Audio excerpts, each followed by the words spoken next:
मत्ती रचित सुसमाचार चैप्टर 6। दान। सावधान, तुम अपनी धार्मिकता के कार्य मनुष्य को दिखाने के लिए ना करो, अन्यथा अपने स्वर्गीय पिता से कोई भी प्रतिफल प्राप्त ना करोगे। इसलिए जब तू दान करे तो अपने आगे तुरही मत भिजवा, जैसे पखंडी लोग सभाओं और गलियों में करते हैं कि लोग उनका सम्मान करें। मैं तुमसे सच सच कहता हूँ कि वे अपना प्रतिफल पूर्ण रूप से पा चुके हैं। परंतु जब तू दान करे तो तेरा बायां हाथ जानने न पाए कि तेरा दाहिना हाथ क्या कर रहा है, जिससे तेरा दान गुप्त रहे, और तेरा पिता जो गुप्त में देखता है तुझे प्रतिफल देगा। प्रार्थना तथा उपवास। जब तू प्रार्थना करे तो पखंडियों के सदृश ना हो, क्योंकि लोगों को दिखाने के लिए आराधनालयों और सड़कों के मोड़ों पर खड़े होकर प्रार्थना करना उनको प्रिय लगता है। मैं तुमसे सच कहता हूँ कि वे अपना पूरा प्रतिफल पा चुके हैं। परंतु जब तू प्रार्थना करे तो अपने भीतरी कक्ष में जा और द्वार बंद करके अपने पिता से जो गुप्त में है प्रार्थना कर, और तेरा पिता जो गुप्त में देखता है तुझे प्रतिफल देगा।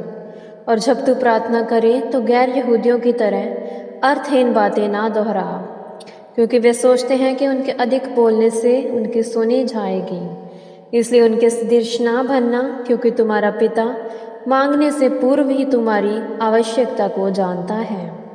अतः तुम इस प्रकार प्रार्थना करना: हे हमारे पिता, तू जो स्वर्ग में है, तेरा नाम पवित्र माना जाए, तेरा राज्य आए, तेरी इच्छा जैसे स्वर्ग में पूरी होती है वैसे ही इस पृथ्वी पर भी पूरी हो।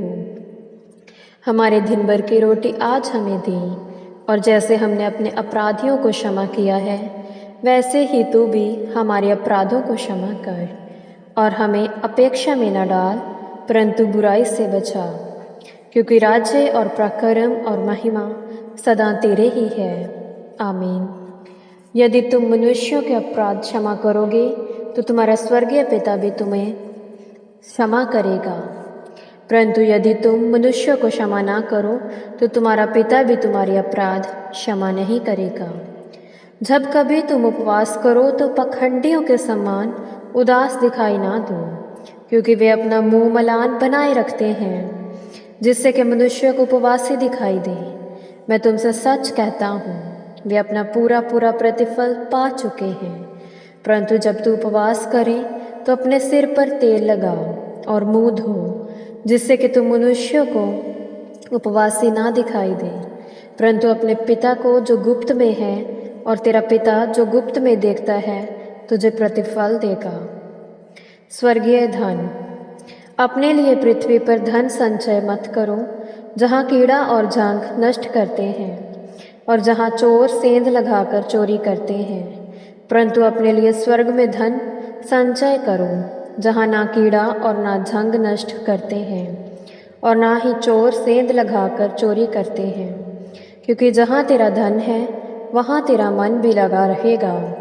देह का दीपक आँख है, इसलिए यदि तेरी आँख निर्मल है तो तेरी समस्त देह प्रकाश समान होगी। परंतु यदि तेरी आँख बुरी हो तो तेरी समस्त देह अंधकारमय होगी। इसलिए जो ज्योति तुझ में है, यदि वही अंधकार है तो यह अंधकार कैसा घोर होगा। कोई भी व्यक्ति दो स्वामियों की सेवा नहीं कर सकता, क्योंकि वह या तो एक से बैर और दूसरे से प्रेम करेगा, या एक से घनिष्ठता रखेगा और दूसरे को तुष्ट जानेगा। तुम परमेश्वर और धन दोनों की सेवा नहीं कर सकते। चिंता। इस कारण मैं तुमसे कहता हूँ कि अपने प्राण के लिए यह चिंता ना करना कि हम क्या खाएंगे या क्या पिएंगे, और ना ही अपनी देह के लिए कि क्या पहनेंगे। क्या प्राण भोजन से या देह वस्त्र से बढ़कर नहीं? आकाश के पंछियों को देखो कि वे ना तो बोते हैं, ना काटते हैं, ना ही खलिहानों में इकट्ठा करते हैं, फिर भी तुम्हारा स्वर्गीय पिता उनको खिलाता है। क्या तुम्हारा मूल्य उनसे बढ़कर नहीं? तुम में से कौन है जो चिंता करके अपनी आयु एक घड़ी भी बढ़ा सकता है? वस्त्र के लिए तुम क्यों चिंता करते हो? वन के फूलों को देखो कि वे कैसे बढ़ते हैं, वे ना तो परिश्रम करते और न काटते हैं। फिर भी मैं तुमसे कहता हूँ कि सुलेमान भी अपने सारे वैभव में उनमें से एक के समान भी वस्त्र पहने हुए नहीं था। इसलिए यदि परमेश्वर वन के घास को जो आज है और कल भट्टी में झोंक दी जाएगी इस प्रकार से जाता है, तो हे अल्पविश्वासियों, वह तुम्हारे लिए क्यों ना इससे अधिक करेगा। इसलिए यह कहकर चिंता ना करो कि हम क्या खाएंगे अथवा क्या पिएंगे या हम क्या पहनेंगे, क्योंकि गैर यहूदी उत्सुकता से इन सब वस्तुओं की खोज में रहते हैं। पर तुम्हारा स्वर्गीय पिता जानता है कि तुम्हें इन सब वस्तुओं की आवश्यकता है।